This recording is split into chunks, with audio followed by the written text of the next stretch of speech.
Be with us on Full View this Saturday night. We'll go back live to Clifton's Fourth Beach a little bit later. But first, Black Lives Matter. It's the hashtag behind a movement that began in 2013 that is recognizable the world over. It was a response to violence and racism against black people in America after George Zimmerman was acquitted for shooting and killing African-American teen Trayvon Martin in 2012. This all intensified after the 2014 deaths of two African Americans, Michael Brown and Eric Garner. The hashtag became a call to action globally, and tonight we're happy to be joined by one of the originators, Alicia Garza. Thank you for being with us. Thanks Alicia. for having me. So this is your first time to South Africa. What brings you here? It's my first time in South Africa. I'm here for Afropunk. I was here yesterday doing a solution session about blackness throughout the diaspora and what's the same and what's different about what's happening in the States and what's happening here in South Africa. And is there a commonality? I mean, celebrating blackness, looking at challenges of black people, is this something that can be translated? Absolutely. I mean, when you look at the movements that have originated from South Africa, many of us in the United States are inspired, right, by the fight that has happened here. And certainly we are in solidarity with the ongoing fight to really transform how power operates here in South Africa and around the world, especially as it relates to black people. I would also say one of the things that is very similar is that the anti-blackness that black communities face across the world, whether it be at Clifton Beach, whether it be in Miami, whether it be in Oakland, California, where we're commemorating the 10-year anniversary of the murder of Oscar Grant at a BART station just a few blocks from my home. What we're experiencing as black communities across the globe is violence, state violence, but also we're at the lower end of all disparities that you can think of, whether it be access to healthcare, access to affordable and quality education. And so our fight is really not just about policing, it's about the quality of life that black people experience across the world. Well, has it surprised you? I mean, you're landing and South Africans who had this amazing transition decades ago, people are protesting against racial profiling in Cape Town. Sure. It just shows us that there's still a lot of work to be done. And even in a place like South Africa that's celebrated around the world as having ousted apartheid and having really changed the narrative around race and racism, what we see is that racism is still very much alive and well. And so that's why we keep talking about the need to transform how power operates and to make sure that we're not just settling, right, for changes in the government. We have to change the systems that support racism everywhere, whether it be at Clifton Beach or in Oakland, California. Well, things are so different. I mean, in South Africa, the struggle was against a minority. In America, black people are in the minority. So very different, but are there learnings? Sure. I mean, I think the learnings are that what we have to challenge is white supremacy across the globe that teaches white communities that they have power over black communities, and that translates that into all of the systems that we live every single day, whether it be in education, whether it be in access to housing, whether it even be access to safety. Whether we're the minority or the majority, what we're finding is that black people are still being caught in this web of not being able to access the things that we need, but then also experiencing extreme violence because we're black. And so what we want to do is transform that. And again, I think we're inspired by the struggle that's still happening here in South Africa, and we join with all of our black communities across the globe to really try and bring an end to anti-blackness and anti-black racism. So I want to go back to what happened in America, how this all started, but just very quickly, last question on South Africa, because there is a debate. Many people saying, were black people too quick to forgive? White oppressors who never asked for forgiveness, who never, we never went through a very rough and tumble transformation. It was an easy, okay, let's all be friends now. Some people are looking back and saying that's where the problem started. I don't know if you can weigh in at all. Sure. I mean, I think what's real is that we can't have justice without truth. And so certainly it is important for us to try and reconcile some of the challenges that we've faced. But again, the key question here is, are we transforming how power operates? And I think what we see across the globe is that it doesn't matter who we install in seats of power if the way that we exercise power hasn't changed. And so that is really where I think the commonalities are. We are learning a lot in the United States about what it means to transform power. As you all know, we are under a particular administration that is kind of accelerating this idea of law and order, and Black communities are caught in the crosshairs of that. So we certainly understand that. And at the same time, we are struggling to try and transform how power is being exercised in our country. And I think that the struggle is very similar here as well. Are you disappointed with what's happened? Because you're alluding to that backlash. I mean, after Black Lives Matter, there were people rising up saying Blue Lives Matter, Sure. the police, their lives matter as well. And people here have been amazed that a Donald Trump can happen after all the outrage we saw in recent years. We shouldn't be surprised. It is a backlash, and certainly there is a section of our country that wants to go backwards. They want to go back to a time when women didn't have rights. They want to go back to a time when gay people didn't have rights. They want to go back to a time when Black people did not have rights. And so whenever there is movements to push for an expansion of rights, there will always be a backlash. The question is, who's going to come out on top? And once we do, what's going to happen? And so I know I keep talking about transforming power, but fundamentally, we're seeing the ways that power is being transformed in the United States under Donald Trump. We aim to change that, and not just to install somebody new in the president's seat, but to really transform how decisions are being made and how resources are being allocated. And that is very much at the heart of how we understand white supremacy and how it functions in our country. And so we shouldn't be surprised that a person like Donald Trump could get elected. And certainly, I think that the struggle here against white supremacy is still very much alive and well, and we're trying to transform how power operates and make sure that it's more equally distributed. A commentator I heard the other day saying that, in fact, a lot of Black Americans, Hispanics, a whole lot of people who maybe wouldn't have thought of getting into politics in the past are now coming up. Young people being elected to Congress. In a sense, has this shaken a lot of people out of complacency in America? I think so. I think that the administration of Donald Trump and all of the people that surround him have really woken people up. We've seen unprecedented numbers of women showing up at the polls, Black women in particular showing up at the polls, young people. And again, we're also electing young, progressive elected officials who I think are not only the first, like we have the first Somali American Muslim woman ever to hold office in Congress, Ilhan Omar. We've got the first Native American woman, Ruth Buffalo, to be elected to Congress. So these are really exciting changes. And what's also exciting is that their vision for what our communities can look like is transformative. And so when we bring those two things together, certainly you see an increase in activity and participation because people see their lives reflected in the politics that they're being asked to participate in.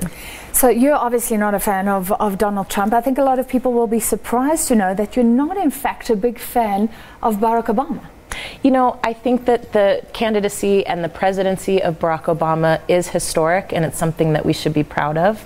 I think it's been really challenging trying to hold him accountable to the vision that we have for our communities.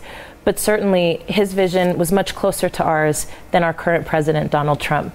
So it is important for us to question power at every stage, but we should also be mindful about the ways in which power is changing, not just in the United States, but across the globe. I was watching television this morning and watching the changes that are happening in a place like Brazil, right, where there's now a new alignment of the far right happening across the globe, and that is going to have consequences for the communities that we care about. Did Barack Obama let African Americans down in any way? Do you see anything that he could have done to prevent what's happening right now? I think it's a really hard position to be in, to be the first anything. And I think that for Barack Obama being the first Black president in the history of the United States, I think he felt pressure to be a president for everyone. What was also true, though, was that Black people and Black communities are undergoing a crisis under his watch. And I think that he really did try to figure out how to address that. And I think that he made mistakes. And I think there were a lot of challenges. I think the administration that we're under now, we see the effects of those gaps coming from the previous administration, where it has actually opened up room for there to be a deepening in the racism that exists in our government. So when we have a known white supremacist who was leading the Department of Justice, he's now been kicked out by Trump because they've fallen out of favor. Yeah. But Jeff Sessions was denied access, right, to leadership because of his role during the civil rights movement and trying to block black people from voting. These are people who are in our administration. We have openly white supremacist sympathizers in our administration, and that is something that is incredibly scary. Is there any way you can explain how that is possible in a simple way to South Africans who looked at Barack Obama, you know, who saw this as a massive historical precedent? America was changed forever. America has been changed. And then Donald Trump. Yes, well, again, it's a backlash. It is a backlash against the first black president. It's a backlash against the expansion of rights for communities that have been marginalized and oppressed for generations. And it's also a backlash in relationship to the agenda of the administration, which has left out so many people when it comes to economic development and economic progress. And for some people, the answer to wanting to live a better life is to make sure that other people don't get to live a better life. And so that is something that has been certainly seductive to people who voted for Donald Trump. Yeah. Now we have a job to do, which is to project a new vision for what this country can look like, project a new vision for how everybody can belong and how everyone can live well, but it requires that we change how power operates. If you look at hashtag Black Lives Matter, you don't see it as often as you did before, but I looked on Twitter today, more than 500 times it was used. Mm-hmm. What does that hashtag mean right now? What could it mean for South Africans, maybe people involved in that protest in Clifton or concerned about what happened? Well, hashtags are a way to follow a conversation. They're not movements in and of themselves. And so what we should be really proud of is that Black Lives Matter as an organization has nearly 40 chapters in 4 countries across the world, that we have built a movement around combating state violence and anti-blackness, and that we have inspired the world to do the same. Mm. And so what we need to do moving forward is to continue to keep building that movement, continue to build bridges between communities that may be separated. So for example, what's happening in South Africa should be much more connected to what's happening in the United States. It would strengthen our ability to fight together and to eradicate anti-blackness across the world. And then finally, we really have to focus on how we transform power, how we move into elections and make sure that we change how we're being represented, but also who's making decisions on our behalf and how much are we being included in those decisions. A final quick question. I mean, we're learning, many South Africans are, about the lived experience of black people in America, funnily enough, through Trevor Noah. Sure. He's spoken a lot about his perceptions. Yes. Kind of, can you tell us more, kind of the average sort of challenges, day on day, that black people there may share with black people here? Sure. There's a perception here that black people in the United States are rich, and most of where that comes from is from television, right, from music videos and things like that. But I can say that black people in the United States are only 13% of the population, yet we are the majority of people who are incarcerated in the United States. I can tell you that black women are the fastest growing population in prisons and jails across the country, mostly due to economic crimes. I can tell you that the average life expectancy of a black transgender woman is 35 years old. Mm-hmm. I can tell you that black people live at the losing end of almost every disparity that you can think of, whether that be access to education, access to affordable housing, access to jobs and employment.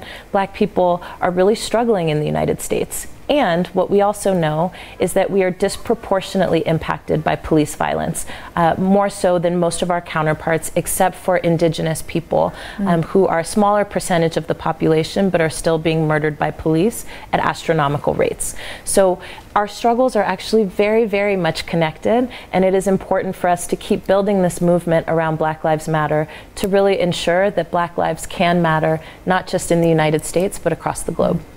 Thank you so much, Alicia Garza. I've forgotten your Garza, forgive me. Thank you so much for your activism, for being here, and I hope the rest of your stay in South Africa Thanks so much is wonderful. All right, that was one of the originators of the hashtag Black Lives Matter in America, Alicia Garza, and we'll be returning to Clifton 4th Beach. We're looking at this happening as she lands people in South Africa decades after the transition, talking about racial profiling and what's happening in Cape Town. We'll go back to Nzinga, but we asked you earlier, question of the day, do you support calls for Clifton's 4th Beach to be renamed Chief Makanda Beach? Let's listen to what some of you have had to say. There's absolutely no need for us to rename Clifton Beach to Chief Makanda Beach. We need to be able to redress, and we need to be able to confront all racial issues that we have in our country, and be honest in such doings and be true in such doings. Renaming the names of streets, renaming the names of towns, renaming all things, beaches, roads, etc., even the name of the country, is not going to remove all racial tensions that exist within our people. We need to be able to move from this thing of wanting to rename everything, of trying to decolonize names of certain things, and we need to be true in the discussions of what is happening, why our people are so racially divided 24 years into democracy.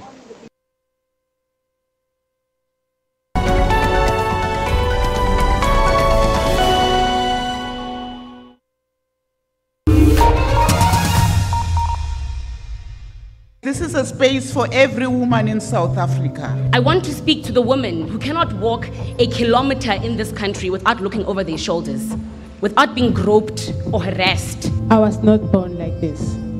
In 2011, I got stabbed by a boyfriend. How many centimeters?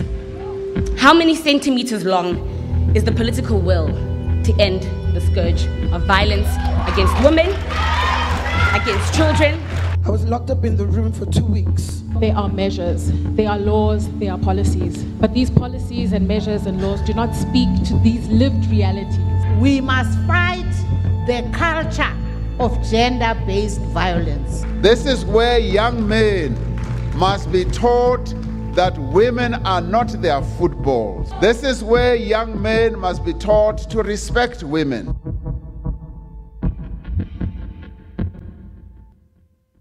Fashion, travel, music, food, and food. Did I mention food? We at Trends Travel love bringing you cuisines from around the world. Forbes US have declared Gabon the coolest city destination to visit in the world for 2018-2019. You know, as designers, we're always setting trends and also doing like high fashion. So it was quite nice to come and see the ready-to-wears every day. To be a part of something like this makes me proud, and I think that to be able to report the news in a fair, just, independent and impartial way is what the public broadcaster stands for.